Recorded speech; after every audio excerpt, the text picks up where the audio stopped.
예수님의 이름으로 기도하옵나이다. 아멘. 오늘 말씀에 나와 있는 것처럼 내 백성이 지식이 없으므로 망하는도다. 그 제사장들이 그 당시는 말씀을 가르쳤습니다. 백성들에게 말씀을 가르쳐야 되는데 제사장들이 어떤 상태냐 하면은 가르치는 거, 말씀을 교훈하는 것, 주의 백성들을 하나님의 나라로 이끄는 것, 여기에는 큰 관심이 없습니다. 말하자면은 우리 말이 이런 말이 있죠. 옛날부터 기독교가 들어오기 전에 그 나라가 거의 불교 국가였지 않습니까? 그 이제 그런 말들이 속담이 생겨난 겁니다. 그 연불에는 관심이 없고 제밥에만 관심이 있다. 그 유대 나라 제사장들도 거의 보면은 재물로 배 채우는 것만 관심이 있지, 물질로만 관심이 있지, 그 백성들을 제대로 가르치고 교훈하고 이런 데는 관심이 없다 이거죠. 아니, 안 가르칩니다. 왜냐하면 자기들도 죄를 짓는 것을 즐거워하기 때문에. 백성들이 적어도 제사장은 깨끗하게 살아야 되고 제사장은 거룩한 삶을 살아야 된다고 생각하는데, 말씀을 가르치면 우리 제사장이 자기도 죄를 범하면서 우리 보고 죄를 짓지 말라고 하네, 이렇게 되니까 아예 안 가르치는 것입니다. 이스라엘은요, 남쪽은 유다지요, 북쪽은 이스라엘 아닙니까? 이스라엘은 아예 전반적으로 나라가 잘못됐어요. 전반적으로 나라가 잘못된 것이 이게 참 어떻게 할 수 없는 그런 조건이 되어버렸어요. 왜 그러냐면 북쪽 이스라엘은 남쪽에 그 솔로몬의 아들 르호보암이 나라를 가지고 있지만 유다 나라가 이 다윗 지파, 그러니까 솔로몬 다윗의 지파는 유다 지파예요. 이 유다 지파 하나하고 베냐민 지파는 아주 적어요. 그 사사 시대에 보면 다 망해버렸거든요. 작아요. 작은 지파, 요거는 뭐 북쪽으로 올라가려고 해도 이거 힘도 없어. 못 올라가니까 그냥 남쪽에 남아있는 이런 베냐민 지파, 두 지파죠.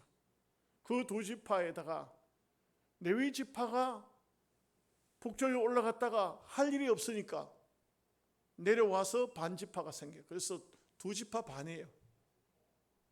나머지 북쪽에 거의 10지파, 따가 9지파 반, 이게 이제 북쪽이에요. 근데 문제는 북쪽에는 성전이 없습니다. 이스라엘 북쪽에는 성전이 없어요. 성전이 없다는 것은 오늘 우리가 이걸 알아야 됩니다. 우리가 신앙인이지만 영적인 터전이 있느냐? 영적인 터전이 있느냐? 이거는 굉장히 중요한 문제예요. 여러분들이 영양서북교에 속해 있다, 그걸로 별거 내가 영양서북교에 있든지 말든지 어디 가든 간에 말씀 들으면 되고 어디 가든지 예배 드리면 되지. 아닙니다. 우리가 터전이 있느냐 없느냐, 이것은 굉장히 중요한 문제입니다. 늘 말씀드리지만 다윗이 정말 중요한 것은 다윗도 연약해가지고 죄도 많이 짓고 해요. 그런데 다윗의 곁에는 언제나 주의 종이 있었어요. 나단 선지자, 갓 선지자, 그 외에도 수시로 보면은 이름 없는 선지자들을 혹은 성령에 감동받은 사람들이 주변에 있어요. 그렇기 때문에 다윗은 마지막 운명하는 그 순간까지 선지자가 옆에 있었어요. 이게 중요한 겁니다. 우리가 육신적으로 성공을 해서 많은 부를 누린다 해도 주의 종이 곁에 없다는 것은 불행입니다. 영적인 터전이 있느냐 없느냐 하는 것은 정말 중요합니다. 우리가 하나님을 왜 섬기는 겁니까? 하나님을 왜 섬겨야 돼요? 하나님은 만물의 주인이십니다. 결국 만물의 주인뿐만 아니고 우리의 주인이십니다. 우리가 하나님을 당연히 이거는 선택 문제가 아니에요. 섬겨도 되느냐 안 섬겨야 되느냐 이런 선택 문제가 아니에요. 우리는 하나님께 속한 백성입니다. 이사야 선지자가 이스라엘 백성들을 향해서 꾸중한 게 뭡니까? 머리부터 발끝까지 전체가 다 병들어 버렸다는 겁니다. 사람이 병이 들어도요, 몸의 한 부분이 병이 들지 전체가 병이 들지는 않잖아요. 사람이 죽는 것이요, 전부가 망가져서 죽는 사람은 없습니다. 뭔가 하나가 망가져서 몸의 기능을 발휘하지 못하면 죽지요. 그런데 이스라엘 백성들은 한마디로 말하면 전부가 병들었어요. 그 당시에 선지자 있죠? 다 가짜였어요. 얼마나 가짜가 많았는지 보면 400명의 선지자가 있었지만 그러나 진짜 선지자는 딱 한 사람밖에 없었잖아요. 이런 시대적인 환경, 그래서 전반적으로 다 병이 든 것이죠. 그래서 우리가 이스라엘 백성들을 보면서 느끼는 것은 정말 안타까운 것이 그들을 올바르게 지도해 줄 제사장이 없다는 겁니다. 그들이 잘못해도 범죄해도 꾸짖어 줄 제사장이 없다는 것입니다. 이것은 굉장히 불행이죠. 여러분, 우리가 믿으면 구원을 받는다 하잖아요. 주 예수를 믿어라. 그리하면 너와 내 집이 구원을 얻으리라. 하나님이 세상을 이처럼 사랑하사 독생자를 주셨으니 이는 저를 믿는 자마다 멸망치 않고 영생을 얻게 하려 하심이라. 믿으면 돼요.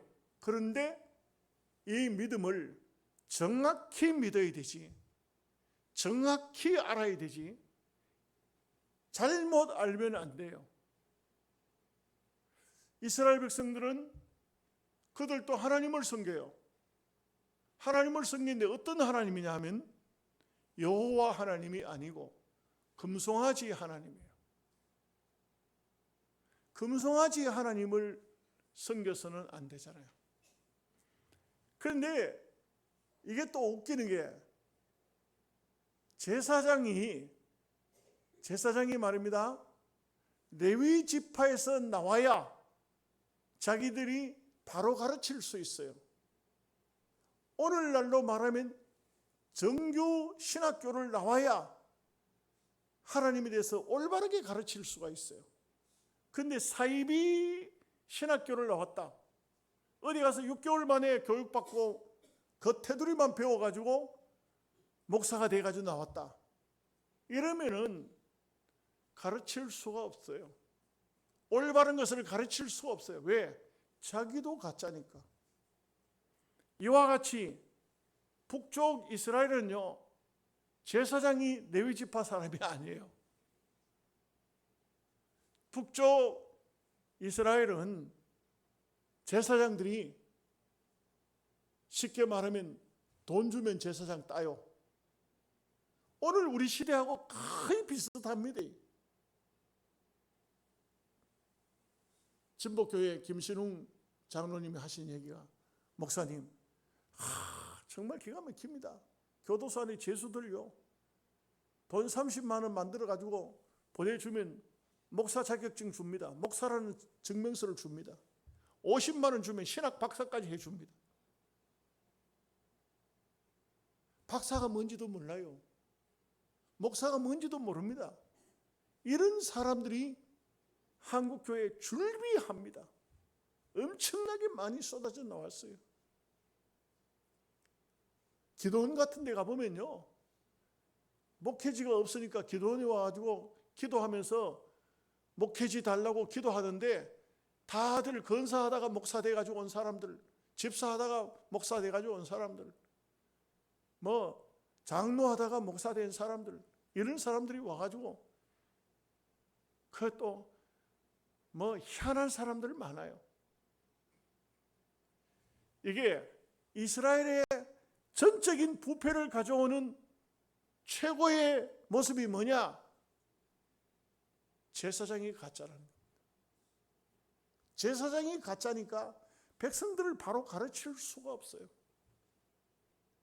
안 가르치고 제사장들이 오늘 본문에 나오지만 앞에 말씀드린 것처럼 제사 드리러 사람들이 오도록만 기다리고 있는데, 제사를 여호와 하나님께 드리는 것이 아니고 금송아지 앞에 드리는데 그들은 무엇을 쳐다보고 있을까요?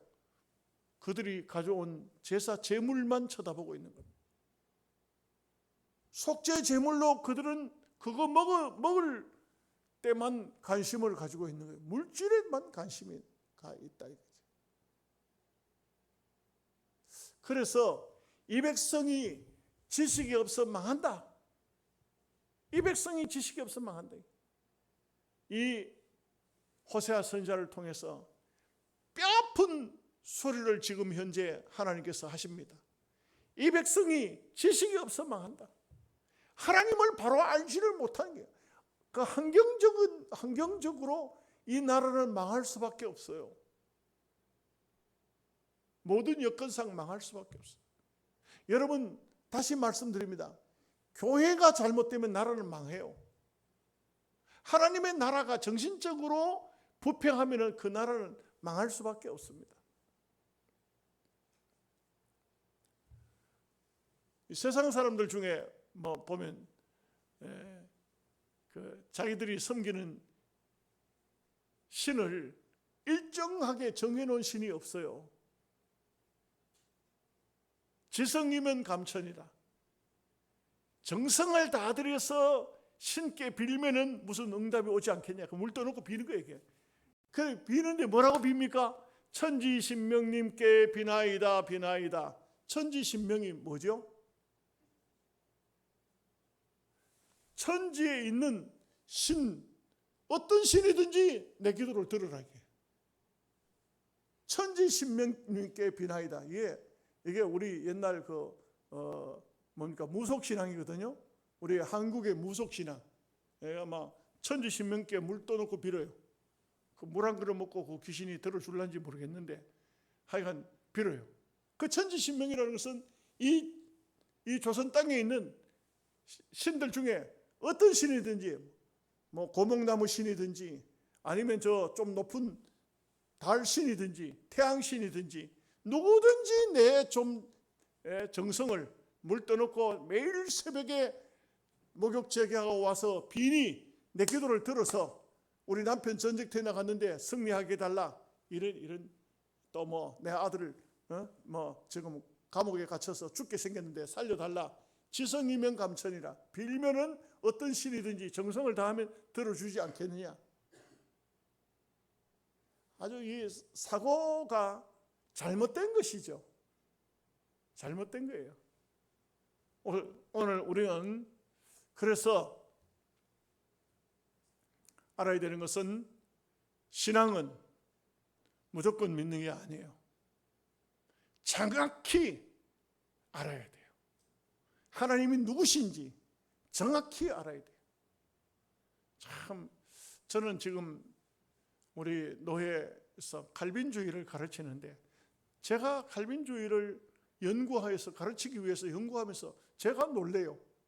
와, 그 칼빈주의라는 것은 장 칼뱅 그 스위스 제네바에서 종교 개혁 운동을 했던 프랑스 사람이에요. 이 사람이 참 법조인답게요. 정확하게 기독교 교리를 세워놨어요. 그래서 구원에 대한 확신, 십계명, 사도신경, 주기도문 이런 해설들을 보면 기가 막혀요. 예, 우리가 바르게 알고 바르게 믿어야 된다는 것은 이것은 기독교의 기본 원칙입니다. 그래서 항상 현대교회들도 가르쳐야 되고, 저도 종교개혁부터 이제 종교개혁이 왜 일어났는가 하는 것을 이게 이제 우리가 이제 중세 당시에 연구를 해보면 이게 참 구교 로마 캐톨릭에서부터 개신교회가 이렇게 나와서 개신교회가 되기까지 이런 과정들을 공부를 해보면 여기는요 하나님의 엄청난 역사가 있어요. 우리가 참 잘 몰라서 그렇지 하나님은요 개인 한 심령에게도 하나님의 오묘한 역사가 있고 민족적으로도 있고 시대적으로도 있어요. 이런 것을 보면 희미하게 예수 믿으면 그냥 뭐 교회 다니다가 예수 믿으면 천당 가겠지 이 정도지만, 분명히 알면 하나님께서 얼마나 당신의 백성을 사랑하고 또 당신의 백성을 아끼고 또 조성하시고 인도하시고 경륜하시는가 하는 것을 알 수가 있어요. 자, 오늘 말씀으로 이제 돌아가도록 하겠습니다. 6절 말씀 다 함께 같이 읽겠습니다. 내 백성이 지식이 없음으로 망하는도다. 내가 지식을 버렸으니 나도 너를 버려 내 제사장이 되지 못하게 할 것이요 내가 내 하나님의 율법을 잊었으니 나도 내 자녀들을 잊어버리려. 이게요 근본적으로 북쪽 이스라엘은요 제사장들이 옳은 제사장이 하나도 없어. 율법을 갖다 놔도 읽을 사람도 없고 해석할 사람도 없어요. 왜? 말씀드렸잖아요. 실제로 레위인들이 제사장이 되고자 할 때 많은 교육을 거쳐야 돼요. 그냥 무조건 제사장 되는 게 아니에요. 여러분, 저도 세상 학문은 없지만 이 기독교 계통에 들어와서 목사가 되기까지 10년을 공부했어요. 요즘에 목사님들 중에 저만큼 신학 공부를 오래 한 사람이 거의 없습니다. 우리 이후 세대는요 거의 보면 고등학교, 대학교를 졸업하고 신학교 오면 2, 3년 만에 목사가 돼요. 우리는 세상 학문이 없기 때문에 차근차근 처음부터 밟아 올라가가지고, 저 같은 경우는 이상하게도 호적 나이가 늦어가지고 신학교 가면은 공부 좀 더 해가지고 이렇게 해가지고 지방신학교에서 또 공부 더 하도록 하고, 총신 올라가면 총신에서 또 공부 더 하도록 하고, 다른 사람부터 다 1년씩 더 많이 했어요. 그러다 보니까 10년 걸려서 목사가 된 거예요. 근데 그때 당시는 참 억울했거든요. 우리 아버지가 어째가지고 나를 이렇게 힘들게 하시나 했는데, 세상 저보다가 더 행복한 사람은 없는 것 같아요. 목사님들 중에 지금은 막 목회를 연장하려고 참 총해가지고 막 얼마나 그냥 애를 씁니까? 근데 저는 목회 나이가 더 늘어나면 골치 아플 것 같아요. 그럴 정도로 하나님의 은혜인데, 야간 제가 말씀드리고자 하는 것은 공부를, 신학을 철저하게 배우고 또 배우고 또 배워서도 그래도 부족을 느끼는데, 그래도 부족함을 느끼는데, 이 북쪽에 있는 제사장들은 공부를 한 일이 없어요. 배우지를 않았어요. 오늘날로 말하면 신학교에 들어가지를 않았어요. 제사장 교육을 전혀 받은 일이 없어요. 그리고 그들이 섬기는 것은 하나님이라고 하지만 하나님이 근본적으로 아니에요. 금송아지는 하나님일 수가 없어요. 어떤 형상도, 계명에 어떤 형상도 만들어서도 안 되고 섬겨서도 안 된다는 것이 십계명의 기본이에요. 그런데 이 사람들은 금송아지를 갖다 놓고 하나님이라고 섬기고 거기에 제사장이 있으니 이 사람들은 제사장이 될 수가 없어요. 아니에요. 이 사람들은 율법을 몰라요. 알지 못해요. 이러니 이 나라를 참 어떻게 보면은요 북쪽 이스라엘 나라는 어떻게 할 방법이 없는 것 같아. 저는 볼 때 이런 데에다가 하나님께서 네가 하나님의 내 뜻을 전달하라 했으니 호세아는 얼마나 기가 막힐까. 근본적으로 전체적으로 백성들을 뜯어고치고 바른 길로 인도하기 위해서는요, 근본적인 개혁이 일어나야 되는데 그렇게 개혁이 일어날 수 있는 입장이 못 돼요. 그 왜 하나님께서 불가능한 일을 시키실까? 아니에요. 불가능한 건 아니에요. 그들이 어릴 적부터 율법 교육을 다 받아서 성장한 사람들이에요. 그런데 그들이 돌이키지를 않아요. 왜 안 돌이키냐? 지금이 편한데 뭐. 지금 사는데 아무 지장이 없는데 뭐.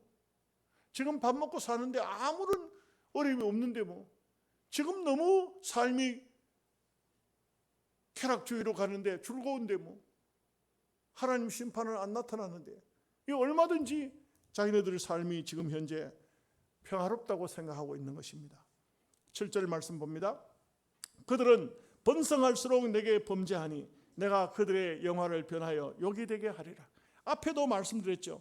계속해서 하나님께서 복을 주시면 물질을 가지고 아주 많은 물질을 가지고 어디에 갑니까? 우상 앞에 가는 겁니다.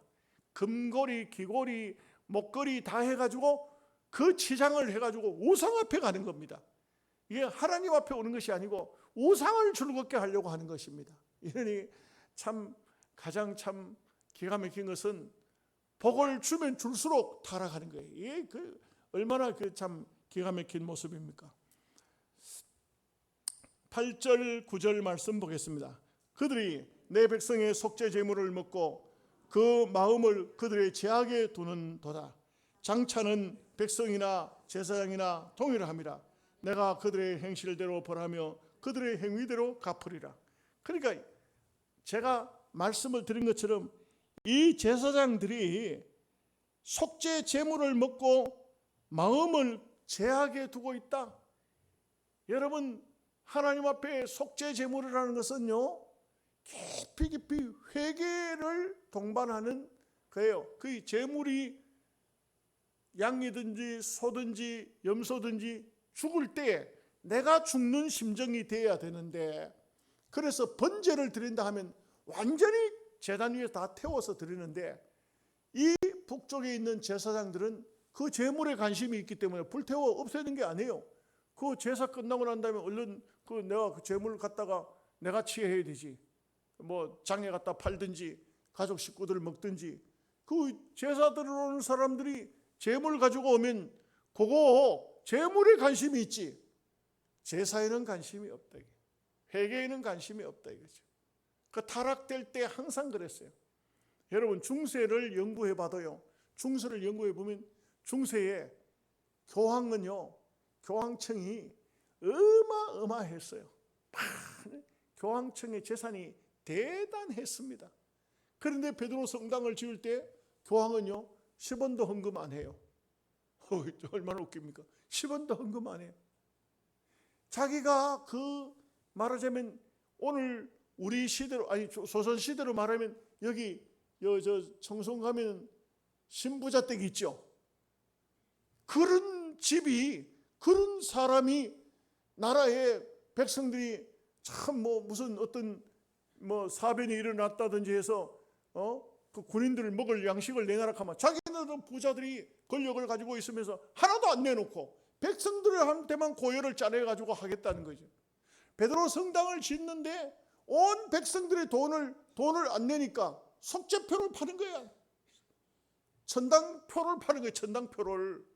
이래가지고는 성전을 짓도록 하고 교황들은 하나도 안 내는 거예요. 교황은 안 내는 거예요.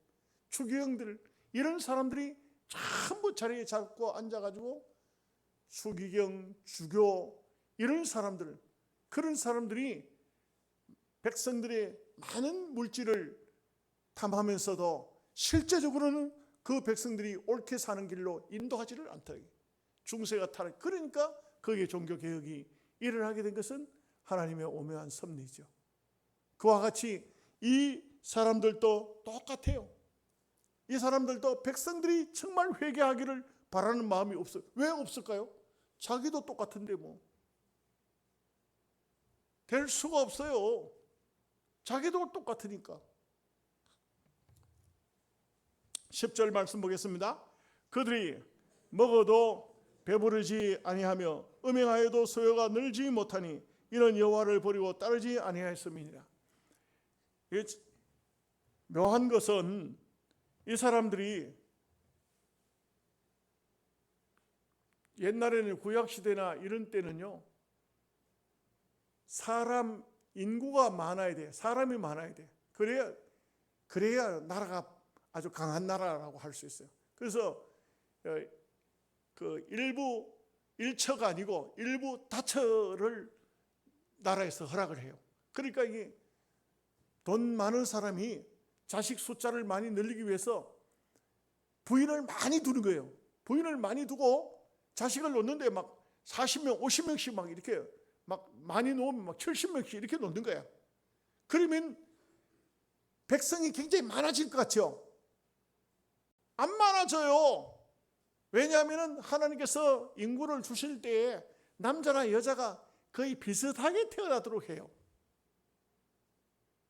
무슨 말이냐면은 여자 하나 태어나면 남자가 태어나도록 하는, 산하제네가 여자는 없애보고 남자만 태어나도록 하나님께서 그렇게 하는 것 같아도 또 그래도 보면 국민 백성들 비중을 따져보면 남자 여자 거의 비슷해요. 한 남자 한 여자 그 일부 일처로 결혼하도록 하는데 이 돈 많은 부유한 사람들이 여자를 막 몇십 명씩 자기 아내로 두면은요, 그러면 가난한 사람은 장가를 못 가.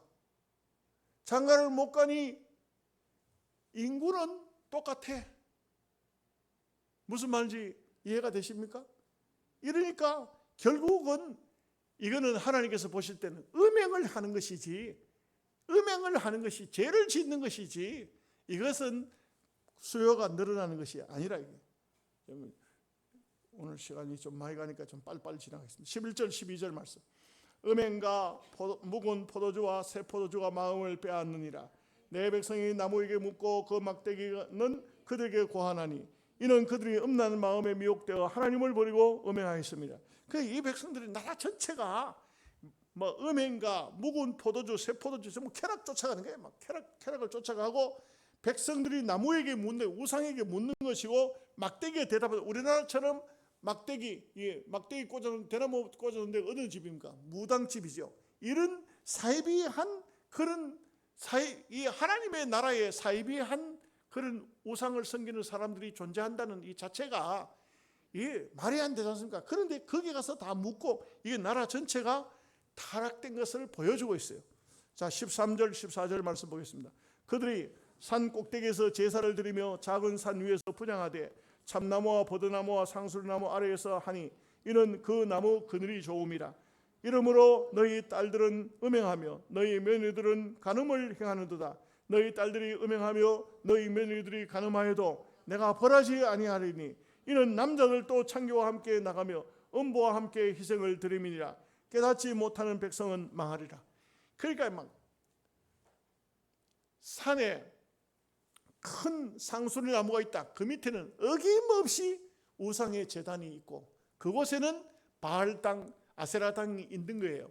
그러니까 여기 보면 딸들만 음행하는 것이 아니고 며느리까지 음행한다. 그러니까 나라 전체가 이게 뭐 여자라는 여자는 특별히 바알신, 아세라신에 거기에 있는 신녀들뿐만 아니고 이 여자들이 또 남자들이 들어가 있는 그런 또 신전에 여자들이 들어가서 범죄를 저지른다 이거죠. 그러니까 하나님께서 아예 너희들을 나무라지도 않고 구중도 하지 않겠다. 왜? 다 똑같은 놈들. 그러면 여자들만 범죄하느냐? 남자들은 안 그러냐? 남자들도 똑같이 또 범죄를 하니까 누구를 구중하고 누구를 뭐라 해야 되겠냐? 이사야서 나와 있는 것처럼 머리부터 발끝까지 임금부터 시작해서 백성들 저 밑에 있는 제일 밑바닥에 있는 사람까지 돈만 있으면 죄를 지으러 다니니까 이거는 다 타락해버린 겁니다. 다 타락해버린 상태를 말하고 있는 것입니다. 자, 16절 17절 말씀 보겠습니다. 이스라엘을 완강한 암소처럼 완강하니 이제 여호와께서 어린 양을 넓은 들에서 먹인 같이 그들을 먹이시겠느냐. 에브라임이 우상과 연합하였으니 버려두라. 에브라임은 북쪽 지파의 대표 지파예요. 그런데 완강한 암소처럼 암소로 표현을 했습니다만 이스라엘 백성들이 전혀 말을 안 듣는 겁니다. 그러니 양들이 들판에서 풀을 뜯는 것처럼 평화로운 시대는 끝났다 이거죠. 평화로운 시대는 끝났다.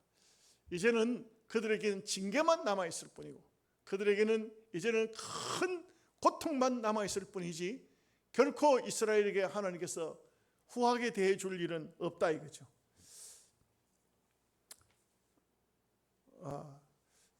18절 19절 말씀 보겠습니다.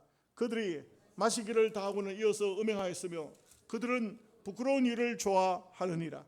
바람이 그 날개로 그를 쌌나니 그들이 그 제물로 말미암아 부끄러운 일을 당하리라. 여러분, 여기에 바람은 전쟁을 말합니다. 바람이 지금 현재 전체 이스라엘을 싸고 있다. 장차 멀지 않아서 아수르 군대가 그들을 쳐들어올 것을 예견하는 말씀인 것입니다.